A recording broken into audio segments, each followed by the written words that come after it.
I'm paying attention to Judge Paula Zennis in Maryland because apparently nobody else is, but she's getting closer to making a ruling and finding of contempt against the Trump administration for their refusal, after several months, to comply and abide by the United States Supreme Court decision to bring Armando Abrego Garcia back from the prisons of El Salvador back to the United States for proper due process processing. Under our Constitution, Supreme Court's tapping its foot. Judge Zennis is tapping its foot. Supreme Court's looking at Judge Zennis to make sure she properly administrates justice in her courtroom. And she has now, in a brand new order, told the Trump administration, you've only produced one document in the last month about these key issues, and that's not enough. She's denied their request for more time. I'll cover it right here on Legal AF. All right, let's get to the bottom of how we got here. Several months ago, Armando Abrego Garcia, picked up by ICE as part of a sweep. He's married to a U.S. citizen, has a couple of children. They claim he's a member of a Venezuelan gang, or a gang also a gang in El Salvador called MS-13, and they deported him to El Salvador. There's a little problem with that. He had an order of protection and non-removal from a federal immigration judge in his back pocket, almost literally, that said that he can't be sent to El Salvador because he'll be killed. That his MS-13, a gang there, had tried to extort him and his family, who owned a successful business, to pay a ransom, and they took the kid captive and put him into MS-13 in the interim. He escaped, got to the United States, and works. Supports a family, married. Donald Trump says a lot of lies about him, as does the rest of the people in the administration. Like he's got MS-13 tattooed on his fingers, and that's a lie. That was a deep fake. It wasn't even that fake. I mean, it was deep, but anybody spotting it could tell it was fake. Except for Donald Trump during an interview where he said, no, that's real. And that's why I posted it on my social media. This is how Donald Trump makes decisions. So we've been waiting since the Supreme Court ruled 9-0 and then subsequent decisions against the Trump administration, 7-2 and 6-3, that demand that Abrego Garcia come back. Not to be released, not to go home for dinner with his family, not to be released into the wild, but to be sent through a proper due process with a writ of habeas corpus and an Article 3 federal judge. And now the Trump administration, having obstructed that, having refused it, having filed all sorts of obstructionist documents in the courtroom with Judge Zennis saying, we won't, we can't, we could, but we won't, we can't, but we didn't. All sorts of excuses, including, we're going to do diplomacy. We're going to talk to the president. No, we talked to the president of El Salvador. Sorry, he's not willing to send back Abrego Garcia. So in other words, their argument is that the United States, think about how scary this is, took a person who was in their custody, who was in their immigration process here in the United States, dumped him off in a prison in another country and didn't keep a receipt. And now can't get them back effectively, even though they're paying $6 million to house people just like Abrego Garcia. Now, in another case I just reported on, they did, because they screwed up twice before a federal judge, Judge Murphy in Massachusetts, for a guy named OCG, who is as reported, I'm not outing him, a gay man who was tortured and kidnapped in Mexico. And where did the Trump administration send him? Mexico. So Judge Murphy ordered his return. And now the Trump administration is saying, yeah, we're arranging an ICE flight, a return leg flight on an ICE chartered plane. We're going to bring him back to the United States, because they lied to the federal judge, not once, but twice, about statements that this guy made to an officer. And they couldn't find the officer because the statements were false. And the judge noted that. That's that case. But Abrego Garcia, the original case that made all the case law, they're still dicking around. That's a term of art in my practice. They're still jerking around. They're still committing fuckery with the federal judge. And she's had it. So they are now in the world of getting to the bottom of whether they are in contempt of court. This will be the second judge to find them in contempt. Remember that Judge Boasberg, about the 250 Venezuelans who were sent to El Salvador over his order when he grounded those planes, he found likelihood, a probable cause of criminal contempt against the Trump administration, which has been put on hold by an appellate court. Back to Zennis.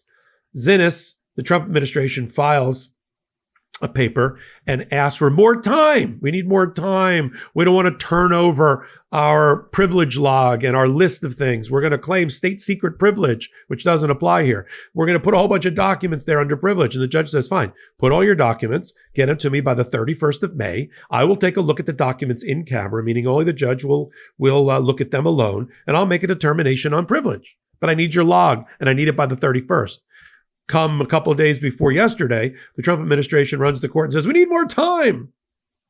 And Zennis, in her order, which I'm going to read to you now, says, you only produced one document.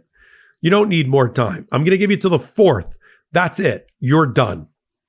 What she's trying to do is figure out, once she throws over the privilege, and she will, and the documents come flying out after an appeal, whether to find them on contempt. That's what this is all about. Trying to put pressure and squeeze and put them into a vice of a federal court making to force them to finally bring home Abrego Garcia. And by the way, side note, what happened to all the diplomatic efforts that were supposedly being made that they told the court 3 weeks ago? They filed papers that said they were working on diplomatic means to get him back. Are you telling me, talk about how weak and feckless Trump is. Are you telling me that the leader of the free world, who runs the #1 economy in the world, the #1 military in the world, right? The beloved United States of America can't get the third world country of El Salvador and its petty dictator, Bukele, to return one guy that they dropped off?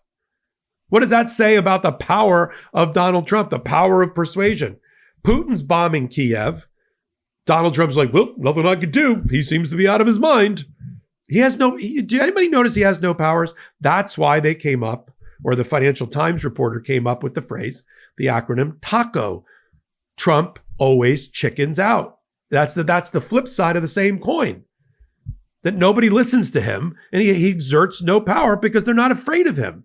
I said this at the top of his administration, and it was really to friends of mine who were Republican who told me, oh, I love what he does. It's that erraticness that keeps our opponents off guard. No. The erraticness is what they expect now. It's already baked into the decision making. They just wait out the erraticness. That's why Mexico's successful against us with Scheinbaum. That's why the new president or premier of Canada is successful against us as a central banker who knows what he's doing. Or China or Russia. They just wait him out. And so here's what Judge Zennis just ordered. I wanted you to hear it from me first. We'll post it up as well on Legal AF. Give me 1 second here. And here's what we got. On May 16, 2025, the court ordered the government to produce an updated privilege log to plaintiffs by May 23rd. The court also directed supplemental discovery be completed on a rolling basis, meaning the documents come out over time, not all at once, by no later than May 30th. They then filed, a day before the deadline, a 2-week extension of that May 30th document production deadline. The motion avers non-specific, I love this, hard at work assertions. Now, look, I have filed things with the court that said, we're in good faith. We're working at it. We're hard at work, but we just can't produce the documents that you want in the time that you've given us, despite our best efforts.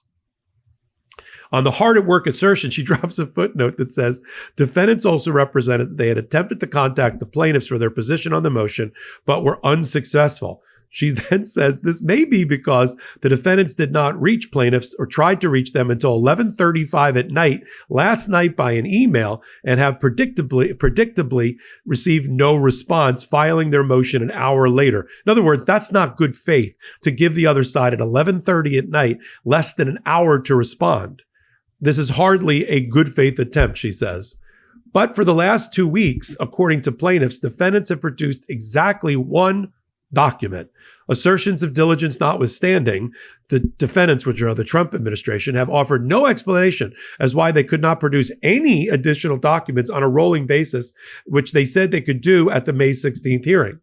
Having reviewed the motion for extension of time and the good faith offered, the court denies the motion. To keep the wheels on the train, so to speak, the court further ordered on page 2 to defendants shall submit the May 23rd privilege log no later than June 4th. So she ended up giving them a slight extension. along with sample of withheld documents necessary for the court's in-camera, meaning her personal review, of the assertions on state secrets. Then 2 days later, on June 6th, both parties shall simultaneously submit. So they don't get to see each other's, which means they're going to have to coordinate when they hit the send button. 5 pages regarding the privileges that are sought. That's all she wants. Now, what is that? Let me translate that for you as a practitioner. She's made up her mind. She's going to rule against the Trump administration on an assertion of state secret privilege. She's going to take a look at the documents. She'll do an audit. She'll put a little dipstick in and see what they look like. But she's going to deny it. That's why she only needs 5 pages apiece.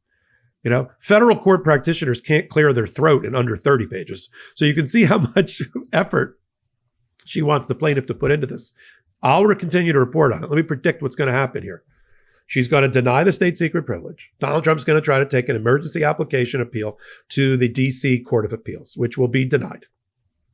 Then he'll try to take it to the United States Supreme Court. In the meantime, it'll hold up the issue on Abrego Garcia. In the meantime, a human being continues to rot in a prison in El Salvador where he should not be, while all the niceties of these appeals and motions and deadlines get played out, which always chaps the backside for me.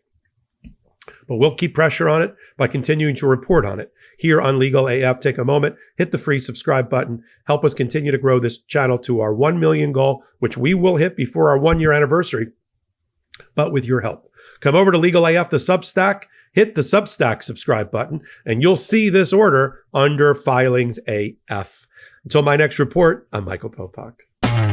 Can't get your fill of Legal AF? Me neither. That's why we formed the Legal AF Substack. Every time we mention something in a hot take, whether it's a court filing or a oral argument, come over to the Substack. You'll find the court filing and the oral argument there, including a daily roundup that I do called, wait for it, Morning AF. What else? All the other contributors from Legal AF are there as well. We got some new reporting. We got interviews. We got ad-free versions of the podcast and hot takes. Where? Legal AF on Substack. Come over now to free subscribe.